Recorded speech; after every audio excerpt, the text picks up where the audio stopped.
Gangster अजन्मे बच्चे को मारने वाला था, लेकिन दूसरे की साफ आंखों को देखने के बाद उसे अचानक दोषी महसूस हुआ। इसलिए उसने बंदूक अपने आदमियों को सौंप दी, बर्फ की तरह ठंडा गर्म पानी चालू कर दिया और बच्चे को खुद की देखभाल करने के लिए छोड़ दिया। तभी गैंगस्टर नीचे आया। बच्चे की माँ पहले ही जमीन पर गिर चुकी थी और पिता को इतनी बुरी तरह पीटा गया था कि वह पहचान नहीं पा रहा था। घमंडी गैंगस्टर बहुत घमंडी लग रहा था। यह उन लोगों का नतीजा था जिन्होंने उसके खिलाफ जाने की हिम्मत की।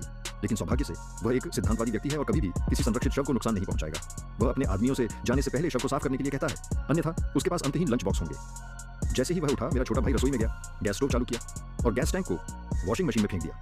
इतना सब करने के बाद वे जल्दी से वहां से चले गए। जब तक उल्टी गिनती पूरी हो जाती, वे इस जगह को पल भर में ही मिट्टी में मिला सकते थे। उस महत्वपूर्ण क्षण में जब मछली मरने वाली थी, शीशी अचानक चमत्कारिक ढंग से जाग उठी।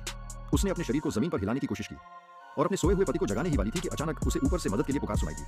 उसने एक पल भी देर करने की हिम्मत नहीं की और एक झटके में ऊपर की ओर भागी। माँ जमीन पर गिर गई थी और मर चुकी थी। उसने पीछे देखा और बच्चे को बाथटब में पाया। सौभाग्य से बच्चे को समय रहते बचा लिया गया और उसे कोई गंभीर चोट नहीं आई। हालांकि उसके पास ज्यादा समय नहीं बचा था। शी ने जल्दी से अपने पति को जगाया, बच्चे को उसे सौंप दिया और उससे कहा कि वह बच्चे को लेकर भाग जाए और कभी उसका बदला न ले। जैसे ही उसने बोलना समाप्त किया, वह जमीन पर सो गया। उसी समय उल्टी गिनती समाप्त हो गई और छोटा सा विला एक पल में जमीन पर धराशायी हो गया। सौभाग्य से वह व्यक्ति बच्चे के साथ